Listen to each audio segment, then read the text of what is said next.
오늘 인생 밑바닥에서 통과해야 될 시험에 대한 말씀을 전하려고 합니다. 세상이 참 혼란스러워서 요새 살맛 안 나는 사람들 많을 깁니다. 그때 우리는 생각해야 됩니다. 여기가 나의 종착지가 아니야. 세상은 늘 혼란스럽고 세상은 늘 마음에 답답함을 누리게 하는 곳이지만 내가 갈 곳은 저 천국이기에 소망이 있고 희망이 있고 곧 내가 주님 만날 텐데 믿음 준비, 신앙 준비 잘 하다가 내가 주 앞에 서리라. 여러분들의 그러한 고백과 간증이 있는 그러한 믿음 생활이기를 바랍니다. 저는 오늘 인생 밑바닥에 대한 이야기를 조금 하려고 합니다. 청년이 군대 가면 유격 훈련 받습니다. 정말 힘든 훈련입니다. 국가에서 사람을 인간 이하 취급하면서 고된 훈련을 시키는 이유가 무엇이겠습니까?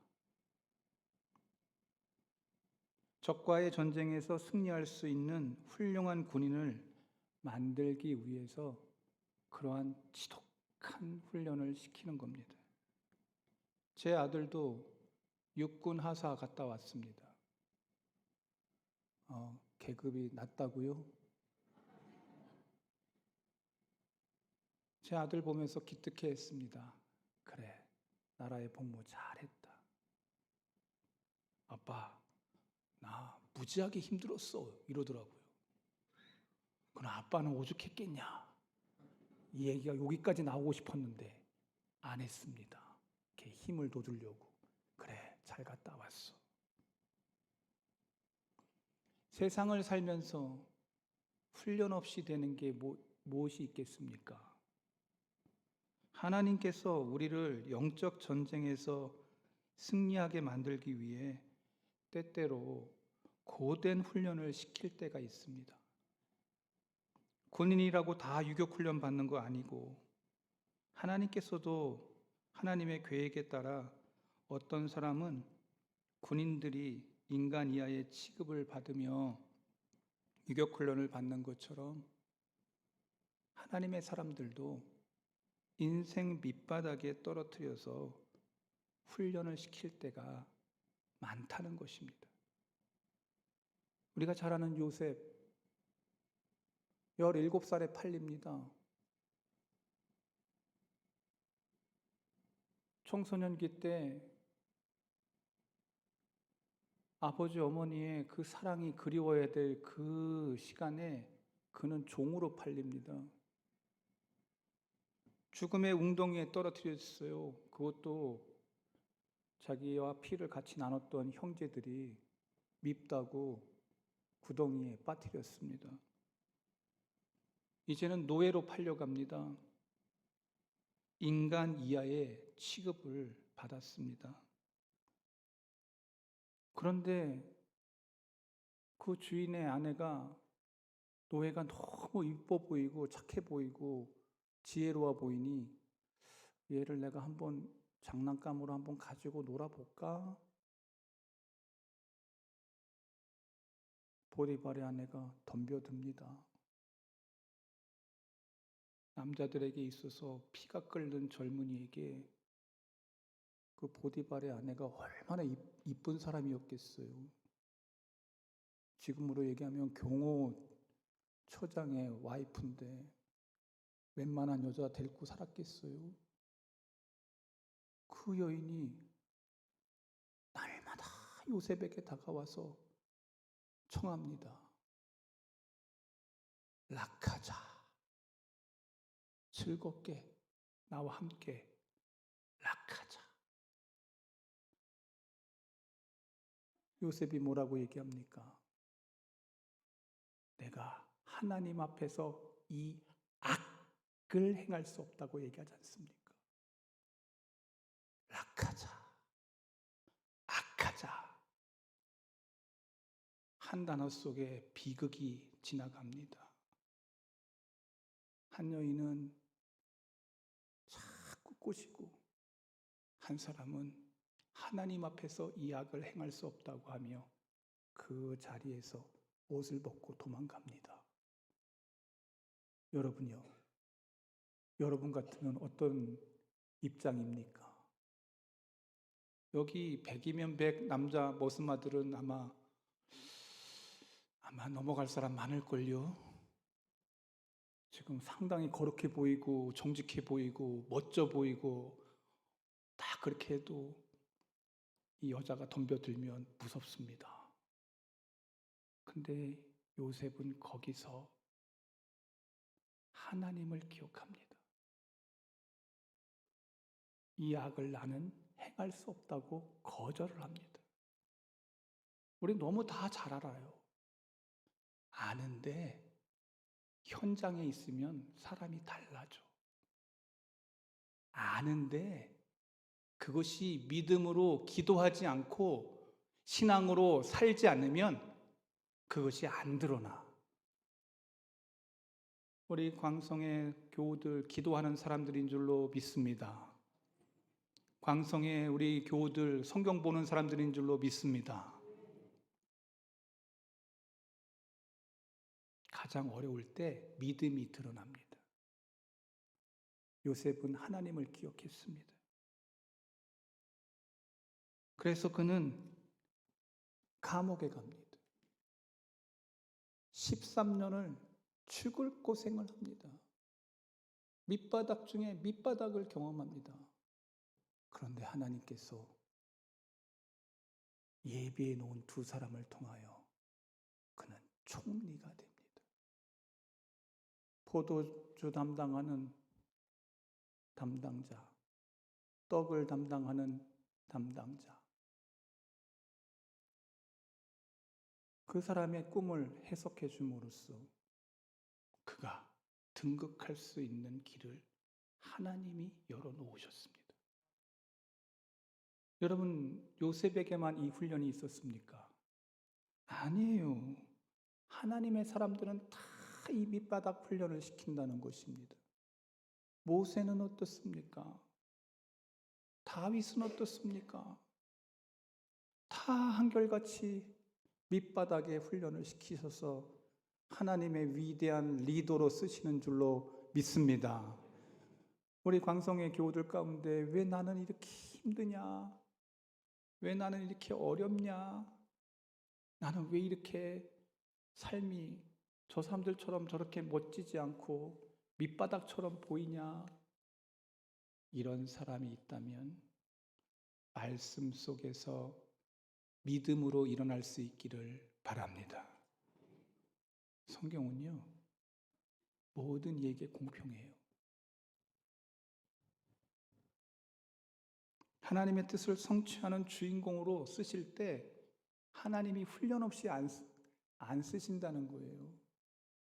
꼭 훈련을 시켜서 하나님이 쓰신다는 거예요.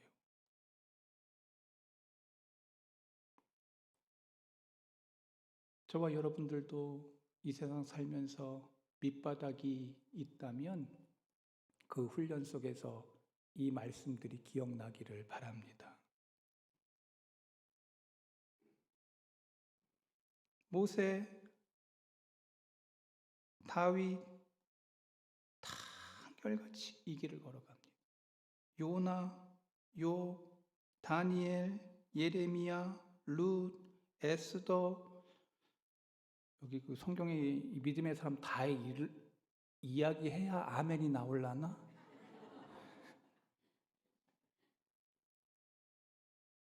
한결같이 이 밑바닥에 훈련을 시켜서 하나님이 일을 맡기신다는 것입니다. 여기 재직으로 아까 나와서 찬양했어요. 아무나 재직시키는 거 아닙니다.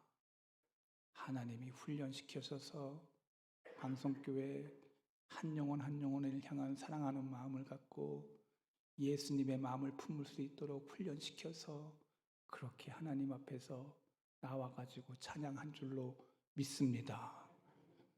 지사 충성할 수 있기를 바랍니다. 오늘 저는 바울 얘기를 조금 하려고 합니다. 제가 설교를 워낙 천천히 하니까 이거 뭐 언제 끝났는가? 제가 시간을 언제까지 해야 돼요? 시작도 안 했는데 이제 끝날 시간만 먼저 묻고 있네요. 제가 11페이지 해가지고 왔습니다. 지금 2페이지 했습니다. 제가 시간 딱 보고 한 사람이 졸면 그대로 설교 놓고 내려가겠습니다. 벌써 한숨 쉬시는 분이 계시네. 사도 바울이 하나님 앞에서 쓰임 받을 때 인생의 밑바닥 훈련을 바울로 하여금 하게 합니다. 바울은 억울하게 2년 동안 감옥에 갇혔습니다. 감옥은 인생의 밑바닥입니다. 대부분 인생의 모든 것을 잃어버린 장소, 비참한 장소입니다. 로마의 시민권을 가지고 있었던 사람입니다. 유대인 중에 유대인이었습니다. 대제사장의 신임을 받았던 사람입니다. 최고의 학부인 가말리알의 문화생이었습니다. 그러던 어느 날 갑자기 성전을 더럽혔다는 죄목으로 체포돼서 감옥에 2년 동안을 갇히게 됐습니다. 이게 우연이 아니었어요. 하나님의 계획 속에 포함된 스케줄이었다는 것을 바울은 알고 있었습니다. 사도행전 21장 11절을 보면 아가보가 바울을 향해서 예언한 것이 있습니다. 우리에게 와서 바울의 띠를 가져다가 자기 수족을 잡아매고 말하기를 성령이 말씀하시되 예루살렘에서 유대인들이 이같이 이 띠 임자를 결박하여 이방인의 손에 넘겨주리라 하거늘. 이렇게 기록하고 예언을 했을 때 바울은 자신 앞에 어떤 일이 기다리고 있는지를 알고 예루살렘으로 가고 있는 거예요. 성령님께서 바울에게 알려주셨습니다. 20장 33절 오직 성령이 각성해서 내게 증언하여 결박과 환난이 나를 기다린다 하니, 결박과 환난이 바울 앞에 있다는 것을 알고 예루살렘 가고 있는 거예요. 하나님께서 당시 최고의 권력을 가지고 세계를 지배했던 로마를 복음으로 정복하기 위해서 한 사람을 예비해 놓으셨던 겁니다. 바울은 본문에서 그 훈련의 과정의 연속이라는 것을 지금 보여주고 있습니다. 하나님께서 바울을 인생 밑바닥 감옥에 집어넣고 어떤 훈련을 시켰냐? 첫 번째, 초라함을 극복하는 훈련을 시킵니다. 1절부터 5절에 읽었던 말씀이 그것을 이야기합니다. 25장 2절 베스도가 부임한 지 3일 후에 가이사랴에서 예루살렘으로 올라가니, 바울이 감옥에 2년 있는 동안 역사의 장이 바뀌고 있습니다. 식민지 이스라엘이 로마 총독이었던 벨릭스가 이제 소환되고 신임 총독 베스도가 이스라엘의 총독으로 부임을 합니다. 얼마나 화려한 취임식이었겠습니까? 바울은 이 화려한 취임식 소식을 감옥에서 초라하게 들었습니다. 취임을 한 후에 하루 쉬고 다음 날 그가 다스릴 땅의 수도인 예루살렘에 올라갔습니다. 이때 과거 대제사장뿐 아니라 현직 대제사장 유대인들의 권력자들이 신임 총독 베스도를 맞이했습니다. 총독 취임을 처음 만나는 최고 권력가들의 화려한 만남이었습니다. 그런데 이때 이들을 만나자마자 무엇을 요구하는 거 아니? 3절을 보면 신임 총독에게 바울을 예루살렘에 보내줄 것을 요구합니다.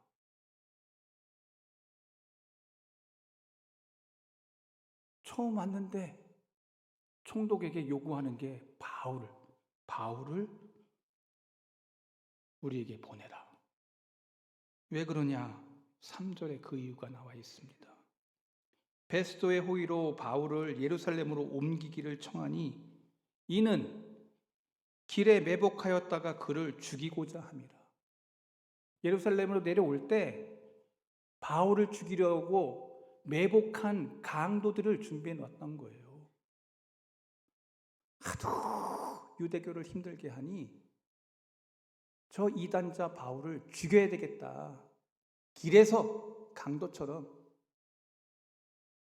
바울을 죽이려고 준비하고 있는 거예요. 법으로 되지 않으니까 사람을 매복했다가 테러를 통해서 바울을 죽이려는 대제사장과 사내들인 공회 사람들의 모습이 보여지는 거예요. 총독이 바뀌었고 세월이 2년이 지났고 그런데도 하이에나처럼 집요하게 죽이려는, 여러분, 이게 바울이 당했던 고난이에요. 누가 누구를 죽이려 하면 어떤 일이 벌어집니까? 제가 볼 때 우리 광성교회 교우들 가운데 누가 누구를 죽여보려고 하는 그런 마음을 품었던 사람은 없을 거라고 저는 생각이 드는데 얼굴들이 갑자기 싹 달라지는데요.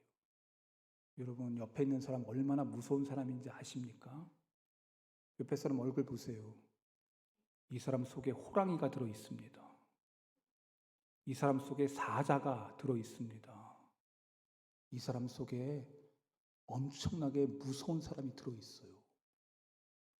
부부싸움을 안 해봤나가 모르겠는데 다들 천사의 얼굴들만 가지고 계신 것 같아요. 여러분, 우리 싸우면요 얼굴들이 변합니다. 내 안에 욕망에 부글부글 끓는 것이 올라옵니다.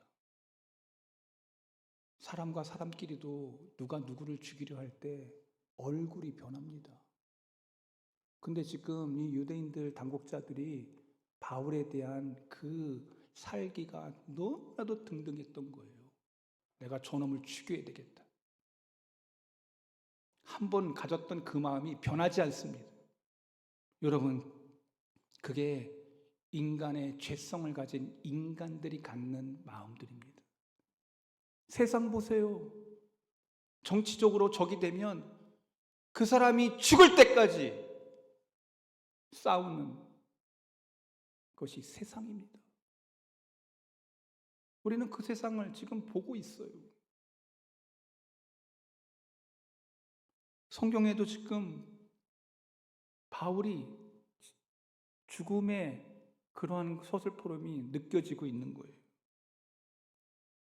여기까지 내용을 보면 어떤 생각이 듭니까?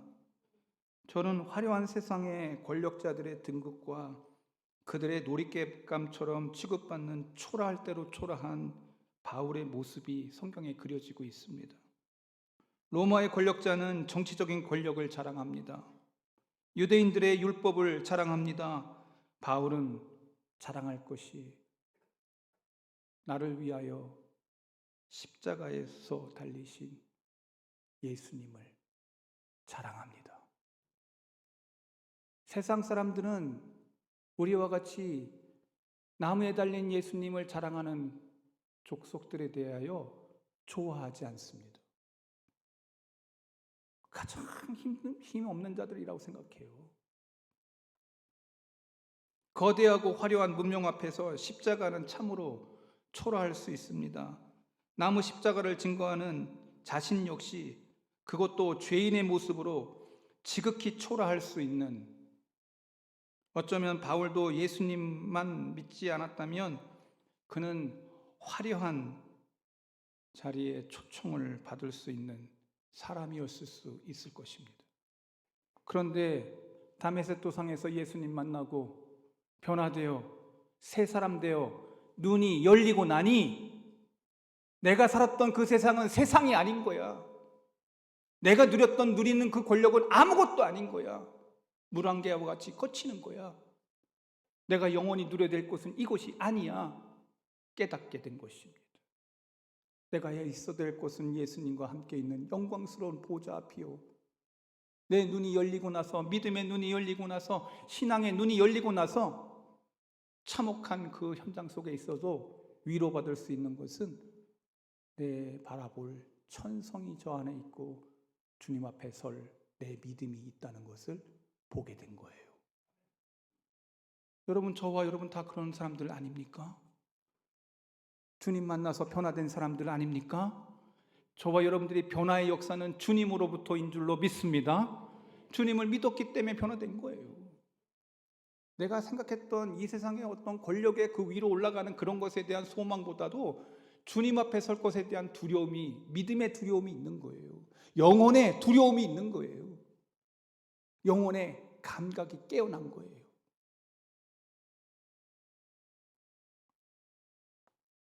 지금 바울은 도살장에 끌려가는 한 마리의 짐승처럼 초라했습니다.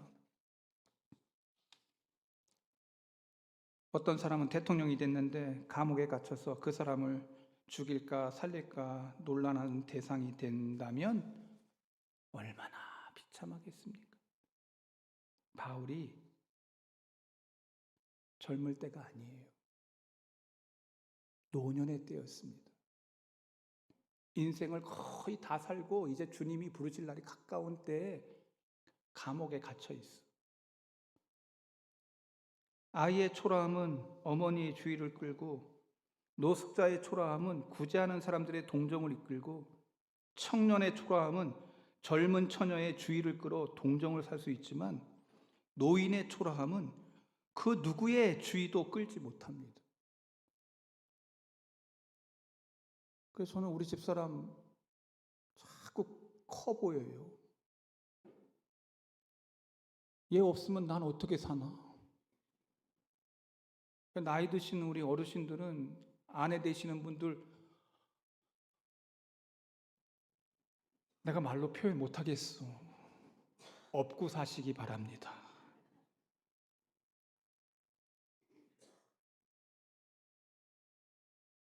정말 귀한 거예요. 제가 나이가 되게 젊어 보이죠? 왜 갑자기 얘기하냐고요? 내가 정 목사님하고 갑이에요. 내가 좁게 더 젊어 보이지 않아요? 더 늙어 보인다고요? 역시 광성교회 센스가 있어요. 지금 사도 바울은 소망이 없어 보입니다. 바울을 심문하고 심판하는 사람들을 보세요. 베스도 총독의 정치적 권력에 비하면 바울의 힘이라는 것은 참으로 초라합니다.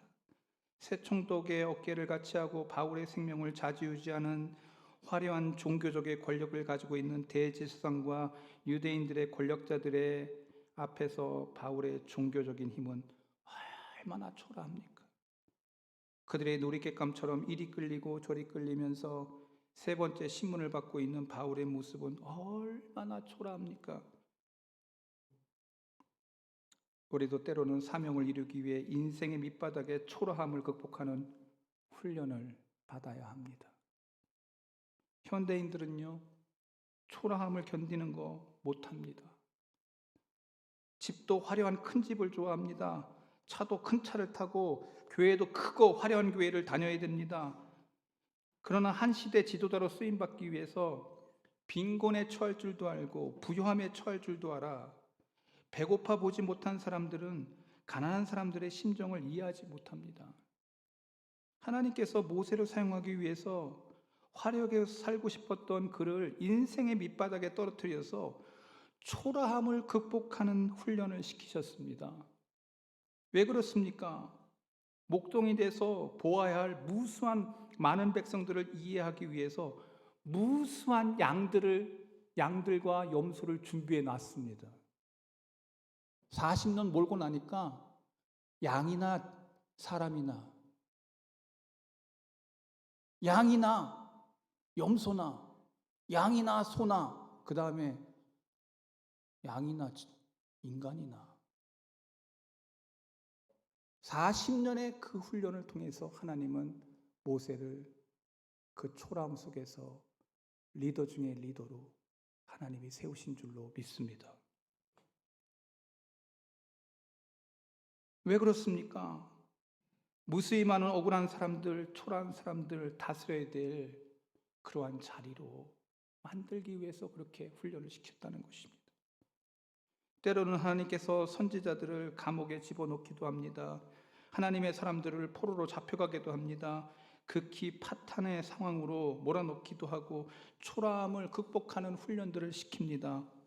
호세아나 욥이나 완전히 가정이 파탄되도록 초라함을 느끼게 합니다. 우리는 인생의 밑바닥에 떨어질 때 초라함으로 쓰러져서는 안 됩니다. 초라함을 극복하지 못하고 화려해지기 위해서 변절하고 하나님을 배신하는 삶을 살아서는 안 됩니다.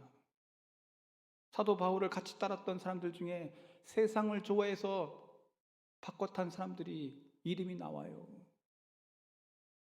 우리가 믿음 생활하다가 세상이 더 좋아 보이네 하고 바깥 하려고 하는 사람들이 많다는 것입니다.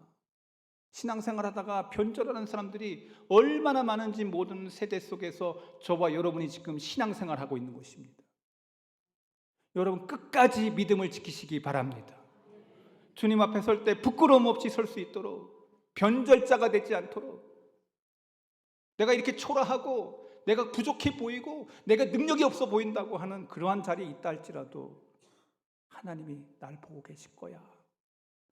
하나님이 내 믿음 보실 거야. 하나님이 내 신앙 보실 거야. 하나님이 나를 알을 거야.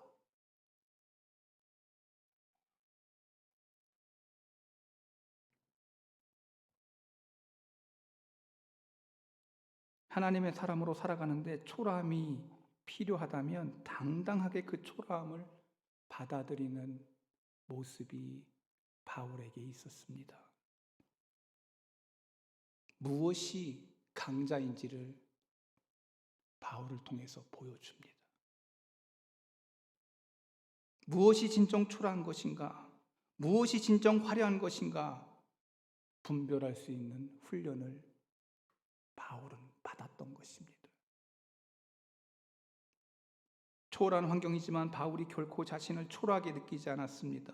결코 비굴하게 행동하지도 않았습니다. 그들 앞에 자신의 처지를 부끄러워하지도 않았습니다. 법정에 서서 그가 어떻게 처신하는지를 보세요. 8절에 보면 바울이 변명하여 이르되 유대인의 율법이나 성전이나 가이사에게나 내가 도무지 죄를 범하지 아니하였노라.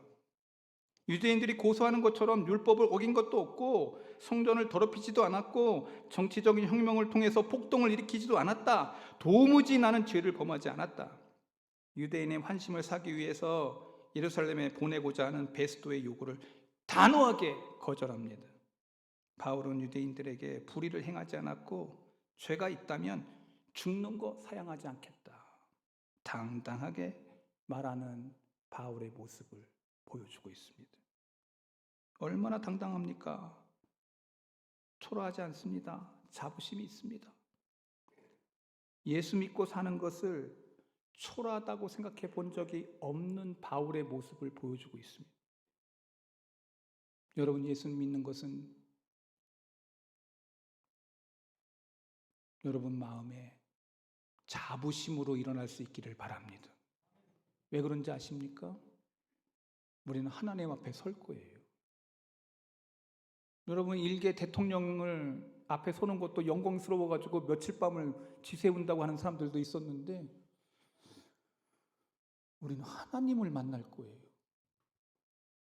별로 좋아하지 않으시네? 여러분, 조금 있으면 우리 하나님 만날 거예요. 제가 예언은 잘 안 하는데 내가 보니까 여기 100년 안짝에 다 갈 사람들이지 안 갈 사람은 없을 것 같아. 제가 이렇게 예언은 잘 안 하거든요. 근데 거의 맞아. 우리 할머니 106세 사셨습니다. 별로 좋아하지 않으시네요. 하나님이 건강 주셔야 가능한 숫자인 줄로 저는 믿습니다. 그러면 그 날수에 합당한 믿음의 삶이었느냐를 우리는 늘 생각해야 됩니다. 바울은 고백합니다. 내가 복음을 부끄러워하지 아니하노니 이 복음은 모든 믿는 자에게 구원을 주시는 하나님의 능력이라. I am not ashamed. 나 부끄럽지 않아. 내가 받은 그 복음이 부끄럽지 않고 내가 믿는 믿음이 부끄럽지 않고 나는 하나님 앞에 설 거야. 여기 앉아있는 우리 광성의 교우들 다 하나님 앞에 설 것입니다. 그리고 믿음으로 주님 앞에서 셈하자고 할 것입니다.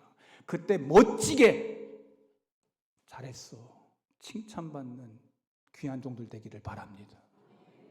한번 실험해 보겠습니다. 자, 옆에 사람 한번 쓰다듬으면서 옆에 사람이 하나님이고 내가 예수님이고 이렇게 하는 거예요. 해보자니까 또 싫대. 또 해봐 재밌어 이거. 해봐요. 옆에 사람 짝짝꿍 해가지고 자, 한 사람이 머리를 쓰다듬는 거야. 이제 오른쪽 사람이 해봐요. 순종이 제사보다 낫다 그랬잖아. 우리 어릴 때 다 해본 거야. 소꿉장난 다 해보고. 자, 근데 동성끼리만 해. 이성끼리만 하면 이거 문제가 생겨. 나이 많은 사람이든 적어도 하여튼 동성끼리만. 자, 안수하면서 잘했어 딸아, 잘했어 아들아. 해본 사람은 믿음의 역사가 일어날 줄로 믿습니다. 끝까지 안 한 사람은 어쩔 수 없어. 여러분, 곧 우리는 하나님 앞에 설 것입니다. 영광스럽게 설 것입니다. 내가 달려왔던 그것에 대해서 믿음을 지키고 신앙을 지켰던 것에 대해서 주님 앞에서 셈하자고 할 때 칭찬받는 귀한 종들 오늘 저와 여러분 다 되시기를 바랍니다. 우리는 다 천국에 있어야 될 사람들입니다. 사도 바울은 감옥에 갇힌 거, 주님 때문에 감옥에 갇힌 거 수치로 생각하지 않았습니다. 디모데후서 1장 8절 그러므로 내가 우리 주의 증거와 또는 주를 위하여 갇힌 자 된 나를 부끄러워 말고 오직 하나님의 능력을 쫓아 복음과 함께 고난을 받으라. 나 때문에 부끄러워하지 마. 주님 때문에 고난받는 그것이 하나님의 능력이다. 주님 때문에 여러분들 뭔가 부끄러움을 당했다면 주님이 여러분 기억하시는 사람일 거예요. 전도지, 광성교회 전도지 여기 주위에 나누다가 누가 뭐라고 막 그러면 하나님이 기억하실 거예요. 주님의 일이에요. 교회 일하다가 설거지하다가 괜히 내가 이거 집에도 안 하는 거 왜 여기서 이거 하면서 식모살이 하는 것처럼 느껴지는 그런 거 느낄 때 하나님이 기억하실 거예요. 우리 권사님들, 집사님들 내가 맡은 거 조그마한 것이라도 하나님이 기억하신다는 거 기억하면서 지사 충성하는 종들 되기를 바랍니다. 그 초라한 거 아니야. 하나님이 기억하는 사람인 거야. 오히려 복음을 위해 모든 것을 배설물로 생각했어요. 사도 바울은 얘기합니다. 모든 것을 해로 여김은 내 주 그리스도를 예수를 아는 지식이 가장 고상함이라. 내가 그를 위하여 모든 것을 잃어버리고 배설물로 여김은 그리스도를 얻기 위해서 그는 모든 것을 버렸어요. 제자들도 예수님을 얻기 위해서 금을 버리고 아버지 어머니 버리고 자기의 다 버리고 주님을 쫓았어요. 주님 따라간다고 하면서 내가 버릴 것, 이 세상의 어떤 영광, 이 세상의 어떤 그런 거 자꾸 돌아가다가 마음이 상심한 자들이 있다면 주님을 따라가면서 영혼의 회복과 주님 앞에 하나님 앞에 설 것을 기억하면서 이 땅의 거 배설물로 여기면서 주님을 잘 따라가는 광성의 종들이 오늘 여러분들이기를 바랍니다. 내 삶이 어떤 삶이야? 예수님과 비교해 보세요. 나의 삶이 초라한가? 만왕의 왕이신 하나님이셨던 그 예수님이 얼마나 이 세상에서 초라하게 세상을 사셨습니까? 태어날 곳이 없어 마구간에 태어났습니다. 주님 말씀하셨습니다. 인자는 머리 둘 곳이 없다고 하였습니다. 사랑했던 제자들 배신을 합니다. 어떤 놈은 팔기까지 했습니다. 예수님 따라갔던 사람은 아무도 없었습니다. 베드로 쫓아가다가 여인네들의 이야기 속에 3번 맨 마지막에는 난 진짜 몰라요 하면서 욕까지 했던 배은망덕도 그런 배은망덕이 없는, 말이라도 하지 말지 끝까지 따라가겠다고 해놓고는 그렇게 배신을 당합니다. 수제자의 저주 3번 외치는 그 소리를 주님은 다 들으셨습니다. 십자가에 무참하게 짓밟혀 돌아가셨습니다. 무덤이 없어 남의 무덤에 들어갔습니다. 우리를 위하여 당하신 초라함, 우리를 당하신 핏부림, 우리를 당하신 그 초라함의 가치는, 여러분이 당하는 그 초라함하고는 게임이 안 되는 그 초라함, 우리는 우리의 초라함의 수치를 이미 다 십자가에서 당하시고 십자가를 지신 그 주님과 함께 있기 때문에 어떤 인생의 바닥에서도 초라해질 수가 없습니다. 그 초라함의 늪을 지날 때 우리는 더욱더 예수님을 붙들게 되기 때문에 그렇습니다. 하나님, 내가 붙들리는 오직 주님. 하나님 앞에 자신의 초라함과 연약함을 인정하면서 초라함의 훈련을 통해서 우리를 훈련시키시는 하나님을 만나야 됩니다. 인생의 밑바닥에 있을 때 버림받았다고 생각하지 말고, 초라함을 두려워하지 말고, 어차피 인생은 초라함의 끝으로 저와 여러분이 마칠 거예요. 중환자실 가보세요.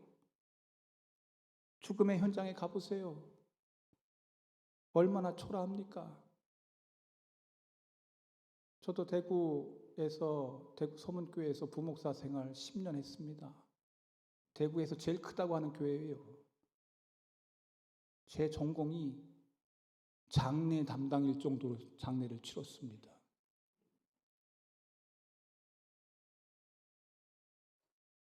내일이 석 달을 장례를 치렀네. 장례 나면 또 가고 장례 나면 또 나고. 그때 제 나이 38살. 뭘 알겠어요? 제가 많은 죽음들을 보면서 느낀 감정이 뭐냐. 아, 사람은 이렇게 죽는 거구나. 나의 모습이 저 모습이겠구나. 부자든 가난하든 이제 곧 내가 저 침상의 자리에 내 자리가 있겠구나.